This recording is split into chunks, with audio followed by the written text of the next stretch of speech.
Gue habis ngerasain pengalaman nonton yang luar biasa ya. Was-was, kaget, teriak, tutup mata, ketawa, bahkan sampai tepuk tangan selebrasi. Wah, pokoknya gila sih. Dan kelar nonton, gue juga dapat hal-hal baru nih. Keparnoan, trauma. Terus pokoknya kebayang-bayang terus sama setiap adegan yang disturbing. Ya bener, gue habis nonton film Final Destination Bloodlines atau Final Destination ke-6 ya. Yang setelah 14 tahun akhirnya franchise ini balik lagi. Dan ngasih cerita yang mungkin bakal bikin fansnya seneng karena keterkaitannya sama keseluruhan universe Final Destination dari 1 sampai 5. Yang bikin gue makin puas, filmnya ini ditayangin di bioskop tanpa ada adegan yang dipotong, di blur, di zoom berlebihan atau disensor sekalipun. Pokoknya nggak ada sama sekali dipotong atau disensor. So, puas-puasin deh tuh. Lu bakal dihibur sama hal-hal yang bakal bikin lu parno dan trauma juga.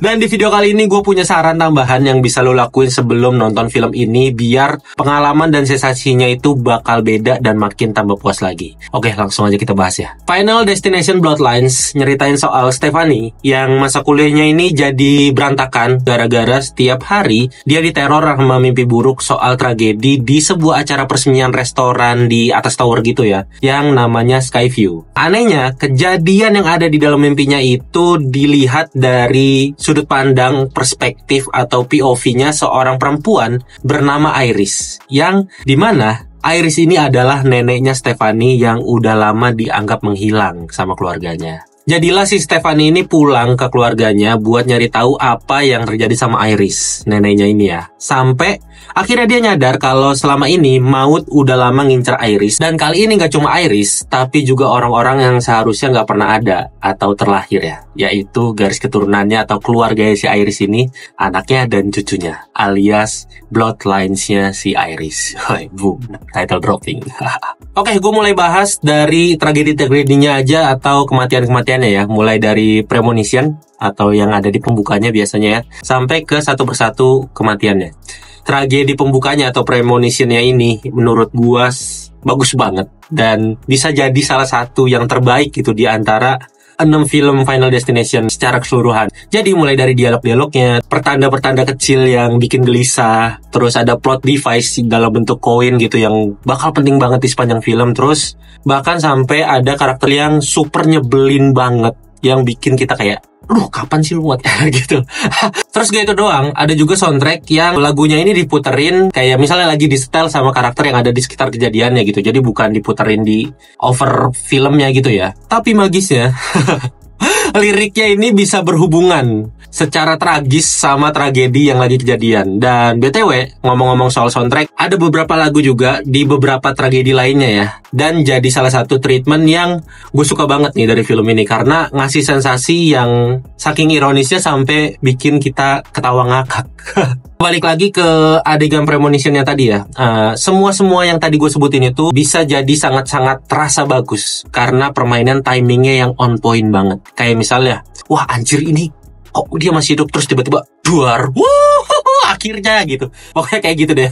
Yang bikin film ini sangat-sangat bagus adalah permainan timing dari kedua sutradaranya. Nah, untuk kematian-kematian lainnya nih mungkin bakal agak gua rangkum aja kali ya, karena gak mungkin gua bahas satu-satu. Jadi, meski gak semua build up-nya dikasih secara perlahan-lahan yang bikin was-was, bikin deg-degan, bikin apa, tapi tetap aja ada dikasih treatment lainnya gitu, kayak soundtrack tadi, terus ada twist dari ceritanya, terus juga ada aspek komedi gelap yang menurut gue selalu berhasil bikin gue ketawa ngakak dan lain-lain. Jadi setiap kematiannya tidak mempunyai formula yang sama, tapi semuanya tetap bisa menghibur. Apalagi cara-cara matinya juga kreatif, practical effect-nya juga bagus, dan hampir semuanya tuh terasa possible, bisa kejadian gitu di kehidupan sehari-hari kita gitu. Jadi porsi antara realistis dan gak masuk akalnya tuh punya keseimbangan yang pas, yang gak terlalu fantasi sampai yang kelihatannya wah ini gak mungkin banget sih, tapi juga gak terlalu realistik yang sampai berasa sisi manusia benerannya tuh ada banget dan malah jadi nggak bisa menghibur gitu, jatuhnya malah shocking ya.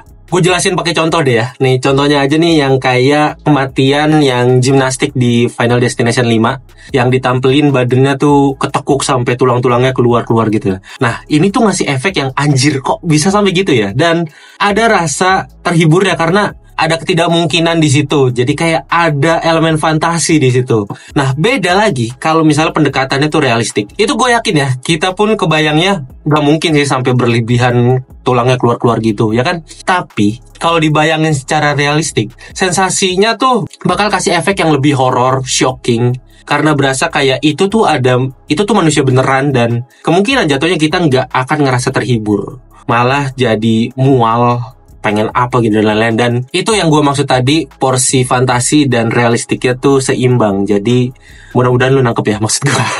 Nah, hal selanjutnya yang gue suka dari film ini ada di penceritaannya yang cukup jadi pembeda dari film-film lainnya, yaitu lebih emosional dibanding film-film Final Destination dari 1 sampai 5. Kenapa lebih emosional? Karena orang-orang yang masuk ke dalam daftar incerannya si maut ini, kali ini tuh berasal dari satu keluarga yang sama gitu. Bukan orang-orang random kayak di film-film sebelumnya. Jadi, gimana si maut ini yang selama ini ngincer Iris, si neneknya itu, ngasih dampak ke kehidupan keluarga besar mereka gitu secara utuh gitu. Jadi, mulai dari anak-anak Iris sampai ke cucu-cucunya, yaitu Stephanie dan sepupu-sepupunya. Ya, jadi bukan cuma dampak mereka bakal jadi inceran maut juga ya, tapi gimana ketakutan yang selama ini neror kehidupannya Iris itu justru ngancurin keutuhan keluarganya mereka. Dan ini juga sampai kejadian ke Stephanie dan ibunya, dan adiknya juga. Jadi yang ujung-ujungnya di film ini cukup ngasih scene-scene yang tendensinya cukup emosional ya. Di sini ceritanya Iris ini bisa bertahan hidup cukup lama. Jadi mautnya tuh di film ini udah kayak musuh gitu bagi Iris ya. Jadi sebuah sosok atau sebuah entitas gitu yang bisa diomongin gitu. Kayak misalnya, nih si maut lagi mau beraksi nih.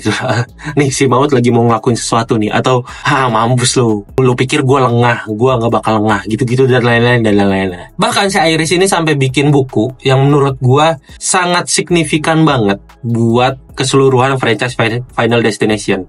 Dan lagi-lagi nih buat fans Final Destination, scene kehadiran mendiang Tony Todd dan dialognya bakal emosional banget sih.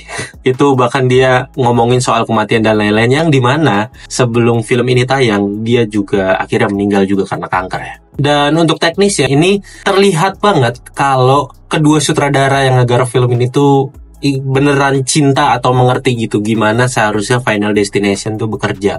Seperti bagaimana dia ngezoom item-item yang kemungkinan bakal mengancam nyawa, terus bagaimana efek domino dari barang yang ini jatuh dan kemana itu sangat Final Destination kan, yang bikin kita tuh kayak wah gila bisa sampai segininya ya dan lain-lain. Nah itu tuh sangat terasa bagaimana si dua sutradara ini nge-treatment film ini sebagai kayak mungkin love letter juga ya buat fans-fansnya yang selama 14 tahun ini nunggu kelanjutannya atau ada installment baru lagi dari Final Destination. Oke, sekarang gue bakal mulai bahas soal kekurangan atau hal-hal yang menurut gue agak ngeganjal buat gue ya. Yang pertama itu adalah scene pintu putar yang ada di trailer. Wah, itu hilang di dalam film ini. Meski kalau tetap dimasukin, gue bakal bingung ya gimana urutannya tuh bakal bekerja nantinya dan ceritanya dan lain-lain. Cuma ya kalau nggak dimasukin di filmnya, ya jangan dimasukin ke trailer juga sih.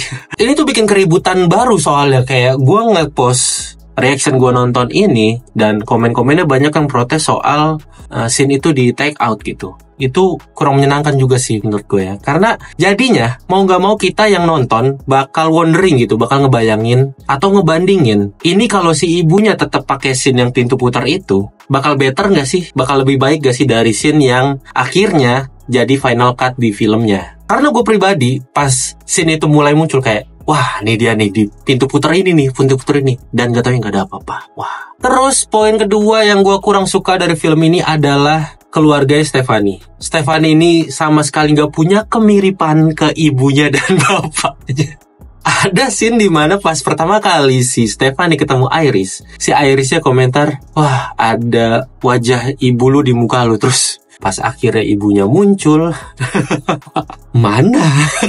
Ini mungkin karena suaminya digambarin orang Meksikan, tapi gue sih ngeliat mukanya lebih ke indigenous Hindian gitu. Nah, pas turun ke Stephanie, dia sangat-sangat Meksikan dan adiknya juga gitu. Jadi, wow, gue jujur agak terganggu sih.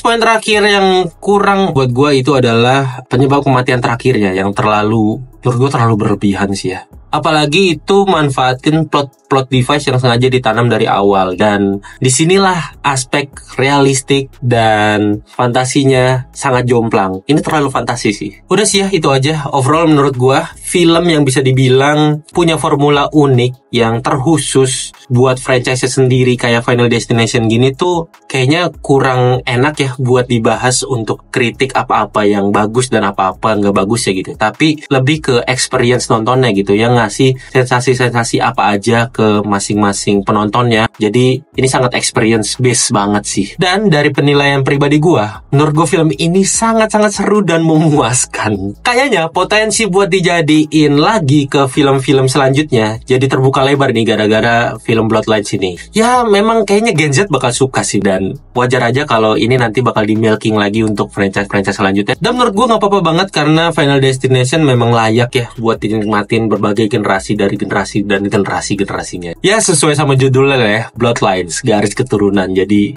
berbagai generasi bisa jadi korbannya juga. Oh iya, buat saran yang tadi gue janjiin di awal, sarannya itu adalah mending lu nonton dulu video kompilasi kematian-kematian Final Destination dari film pertama sampai film kelima di YouTube dulu. Itu bakal ngasih sensasi yang beda banget sih setelah nontonnya. Serius, cobain. Oke, itu aja dari gua buat Final Destination Bloodlines. Jangan lupa buat like, share, subscribe, dan pasang notifikasi juga. Dan kalau ada yang pengen ditanyain, didiskusin, atau dikomentarin setelah lu nonton nanti atau sebelumnya, jangan ragu buat komen di bawah. Terima kasih udah nonton sampai sini. Gua Upi mohon pamit, sampai ketemu di video dari habis nonton film lainnya. Bye.